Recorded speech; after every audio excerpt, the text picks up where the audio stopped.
Hello નમસ્કાર વિદ્યાર્થી મિત્રો, વૈદ ડિજિટલ એજ્યુકેશનમાં હું કલ્પેશ વિરડિયા આપ સર્વે વિદ્યાર્થી મિત્રોનું સહૃદય હાર્દિક સ્વાગત કરું છું. અને વિદ્યાર્થી મિત્રો, આપણે એવી સરસ મજાની પેપરની સોલ્યુશનની તૈયારી કરવાની છે કે જેથી કરીને આપણે સારામાં સારા માર્ક્સ પ્રાપ્ત કરી શકીએ. પાસ નથી થવાનું, માર્ક્સ પણ મેળવવાના છે, બરાબર?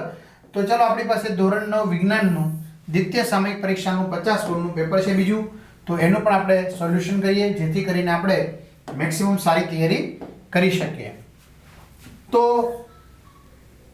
1 થી 15 ના માગ્યા મુજબ જવાબ આપવાના છે, તો 15 ગુણ. તો એમાં સવાલ હેતુલક્ષી છે એટલે ખાસ જોવાનું છે. અહીંયા સેજ પણ જે ભૂલ કરી ગયા તો માર્ક્સ કપાશે, બરાબર? તો એ એટીપી નું પૂરું નામ adenosine triphosphate, ATP, adenosine triphosphate. Okay, adenosine triphosphate. પ્રકાશ સંશ્લેષણ માટે કયો વાયુ જવાબદાર છે? તો પ્રકાશ સંશ્લેષણ કોને કહેવાય? તો કાર્બન ડાયોક્સાઇડ, પાણી, સૂર્યપ્રકાશની હાજરીમાં ક્લોરોફિલ નામના રંજક દ્રવ્યની મદદથી જે ગ્લુકોઝ ખોરાકનું નિર્માણ કરે એને કહેવાય પ્રકાશ સંશ્લેષણની પ્રક્રિયા, બરાબર? તો એમાં કયા વાયુની જરૂર પડી? Carbon dioxide. દળ સંચયનો નિયમ લખો. કોઈ પણ રાસાયણિક પ્રક્રિયામાં દ્રવ્યનું સર્જન કે વિનાશ થતો નથી. હવે બહુ બધા વિદ્યાર્થી મિત્રો દ્વિતીય પરીક્ષા માટે ઉપયોગી આઈએમપી પ્રશ્નપત્રો માંગે છે. ભાઈ, દરેક વિષયના 4-4, 5-5 પેપર સરસ મજાના સોલ્યુશન સાથેના પેપરો છે. કુલ 30 થી પણ વધુ પ્રશ્નપત્રો છે, તો એ તમે મેળવી લેજો. ક્યાંથી મળશે હું જણાવી દઉં. આ સિવાય સૌથી મોટો પ્રશ્ન ગણિત અને વિજ્ઞાનનો. તો વિદ્યાર્થી મિત્રો, એકદમ નજીવી કિંમતે સંપૂર્ણ અભ્યાસક્રમના વિડીયો લેક્ચર તમને મળી જવાના છે, જે તમે 5 વાર, 10 વાર, 50 વાર જેટલી વાર જોવો એટલી વાર જોઈ શકશો. માત્ર વિજ્ઞાન જોતો તો વિજ્ઞાન કલ્પેશ વિરડિયા, ગણિત જોતો કલ્પેશ કોલડિયા. આ બધું ક્યાંથી મળશે એ બી મોટો એક પ્રશ્ન હોય છે. આપણે દર વિડીયોમાં જણાવી દઈએ છીએ કે ગૂગલ પ્લે સ્ટોર કે જ્યાંથી આપણે ગેમ ડાઉનલોડ કરીએ ત્યાં જઈને વેદ ડિજિટલ એજ્યુકેશન નામની એપ્લિકેશન ડાઉનલોડ કરીએ, સરસ મજાનો 5 સ્ટાર આપી દઈએ, પેજ ખુલે, એમાં તમારા પોતાના મોબાઈલ નંબર નાખીએ, સેન્ડ ઓટીપી કરીએ, 4 આંકડાનો ઓટીપી નાખીશું, પેજ ખુલે. તો અહીંયા તમે ધોરણ 9 માં જશો તો પેડ કોર્સમાં ધોરણ 9 ની અંદર તમને બધા પ્લાન મળી જશે. 3 થી 12 માં જશો એમાં ધોરણ 9 માં સરસ મજાના ગુજરાતી ધારા મેડમ છે, જો ગણિત અને વિજ્ઞાનના પ્લાન છે એટલા માટે, બરાબર? અમુક વિડીયો ત્યાં હશે, જોઈ લેજો. ગુજરાતી ધારા મેડમ, સમાજ વિજ્ઞાન Paresh sir, English Rakesh sir, બધાના વિડીયો તમને ફ્રીમાં મળવાના છે, બરાબર? ચાલો આપણે આગળ વધીએ. હવે આપણી પાસે એમસીક્યુ છે કે ઉનાળામાં માટલાનું જે પાણી છે એ ઠંડુ રહે તો એના માટે કઈ ક્રિયા જવાબદાર? બાષ્પીભવન. કારણ કે આપણે દિવાળી પહેલા જે ચાલેલું છે ને એ બી પૂછાવાનું છે અને વાર્ષિક પરીક્ષામાં સંપૂર્ણ અભ્યાસક્રમ રહેશે, બરાબર? ચાલો, ટિન્ડર અસર શેમાં જોવા મળે? કલીલ દ્રાવણમાં. કલીલ એટલે કે દૂધમાં. NH3 માં નાઇટ્રોજનની સંયોજકતા કેટલી? તો નાઇટ્રોજન છે એની ઇલેક્ટ્રોન રચના 2, 5. તો નિયમ પ્રમાણે કેટલા હોય છે? 2, 8. તો 5 ને 8 કરવા માટે 3 ઘટે, તો જેટલા ઘટશે એટલી એની સંયોજકતા થશે. કારણ કે 5 ગુમાવશે નહીં, 3 મેળવશે, જે આપણે વિડીયોમાં બધી વાત કરેલી છે. 17 ક્લોરીન 35 ની ઇલેક્ટ્રોન રચના જણાવો. તો આ 17 શું છે? એનો પરમાણુ ક્રમાંક છે, અને જેટલો પરમાણુ ક્રમાંક હોય એટલા જ પ્રોટોન હોય, એટલા જ ઇલેક્ટ્રોન હોય. 35 છે ને એ પરમાણુ દળ છે, જે પ્રોટોન અને ન્યુટ્રોનની સંખ્યા નક્કી કરે છે. તો હવે 17 છે તો ઇલેક્ટ્રોન રચના શું થશે? 2, 8, 7. બહુ ઇઝીલી છે. પહેલીમાં 2, બીજીમાં 8, વધારાના ત્રીજીમાં 7.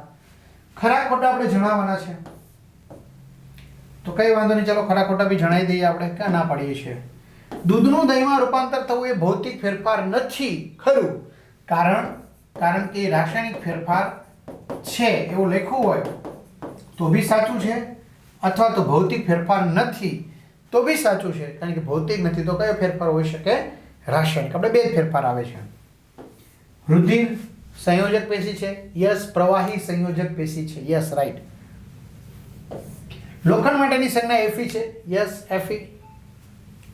સૌથી બહારની કક્ષામાં વધુમાં વધુ 10 ઇલેક્ટ્રોન સમાઈ શકે, ખોટું. આપણે ભણ્યા છીએ 2, 8, 18, 32. ખાલી જગ્યા છે. જલવાહક પેશીનો કયો ઘટક યાંત્રિક મજબૂતાઈ આપે? તંતુ. જલવાહક તંતુ. 30 કિલોગ્રામ દળ ધરાવતા પદાર્થનું ચંદ્ર પર દળ 30 હોય જો વજન કદાચ કીધું હોત ને તો વજન 6 ભાગનું થાત, તો વજન 5 આવત ન્યૂટન, પરંતુ આપણે દળ કીધું છે, બરાબર? એટલે ખાસ આ બાબતનું બી ધ્યાન રહે. ત્યાર પછી જે જોડકા જોડવાના છે, ફોસ્ફરસ, મર્સિડીઝ, સિલ્વર S, આ ખાસ સંજ્ઞા પાકી કરી લેજો, બરાબર? હવે વિભાગ બી, સી ને ડી ના સવાલની યાદી લઈ લે મિત્રો. તમારે 9 માંથી કોઈ પણ 6 લખવાના છે, તો કયા કયા સવાલ પૂછાઈ શકે?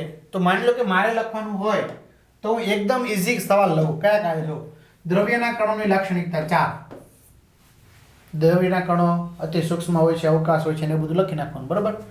ગોલ્ગી પ્રસાધનના કાર્યો મને ભૂલાઈ ગયા છે, મારે યાદ કરવાના છે. ઓકે, કાંઈ વાંધો નહીં. હાલો પછી તો કે આ લખી નાખો, અંતર અને સ્થાનાંતરની વ્યાખ્યા. એકમ સમયમાં કાપેલા એકમ સમય પદાર્થે કાપેલા કુલ ગતિપથની લંબાઈને શું કહેવાય? અંતર.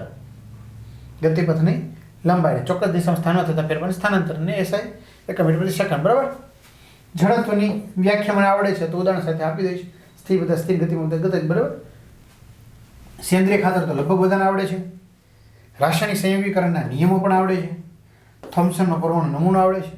વર્ધનશીલ પેશી, કોષ વિભાજન વડે અગ્રસ્ત વર્ધન, પાર્શ્વી અને આંતરવિષ્ટ. તફાવત આપો દળ અને વજનનો. તો મારે લખવાના કેટલા હતા? 6 લખી નાખ્યા. કેટલા? 1 2 3 4 5 6 અને 7 ને 8 લખાઈ ગયા. એક જ નથી લખ્યો મેં, ગોલ્ગી પ્રસાધન વાળો. એટલે તમને જે આવડતા હોય પરફેક્ટ લખવાના, બરાબર? એટલે આવા સવાલ પૂછે, દળ અને વજનનો તફાવત ખાસ કરજો. એવી રીતે વિભાગ સી, આપણે 8 માંથી કોઈ પણ 5 લખવાના છે, 3 નથી લખવાના. તો આર્કિમીડિસનો જે ઉત્પલ આવકતાનો સિદ્ધાંત છે આવડે છે તો લખી નાખવાનો, એનો ઉપયોગો લખી નાખવાના. ત્રીજો નિયમ, આઘાત અને પ્રત્યાઘાત સમાન મૂલ્ય અને પરસ્પર વિરુદ્ધ દિશાના હોય તેના ઉદાહરણ આપી દે બધે. કોકને એક લાફો મારે થામો લખવો આવે. જલવાહક પેશી, એના ઘટકો, એના કાર્ય, જલવાહિની કે જલવાહક મૃદુ, જલવાહક તંતુ વગેરે. આશ્રુતિની ક્રિયા સમજાવો ઉદાહરણ આપીને. દ્રાક્ષ છે ને નાખવાનું, બરાબર? દ્રાક્ષ ફૂલે, સંકોચે, જે એમને રહે તો એ અગત્યતા. ડાલ્ટનનો પરમાણ્વીય સિદ્ધાંત, જે આપણે આગળના પેપરમાં એકવાર વાત કરી, બરાબર? અને અભિધારણાઓ જે છે 6 લખી નાખવાની.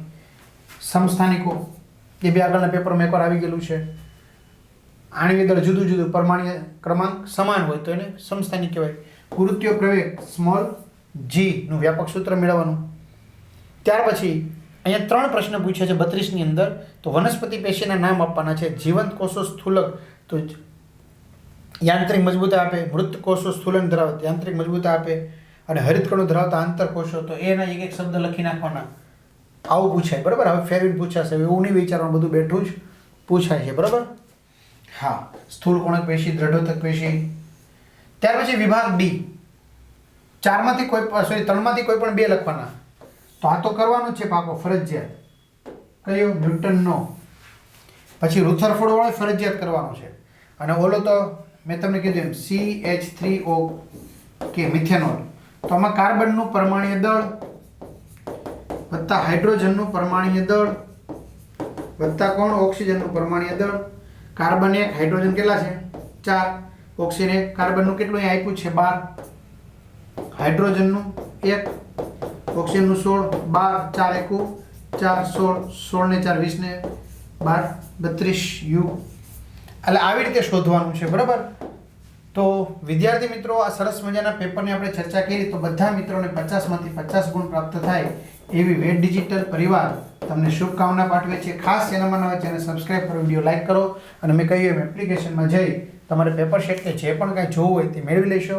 અહીં સુધી રાખીએ. અસ્તુ. જય હિન્દ, જય ભારત. Best of luck.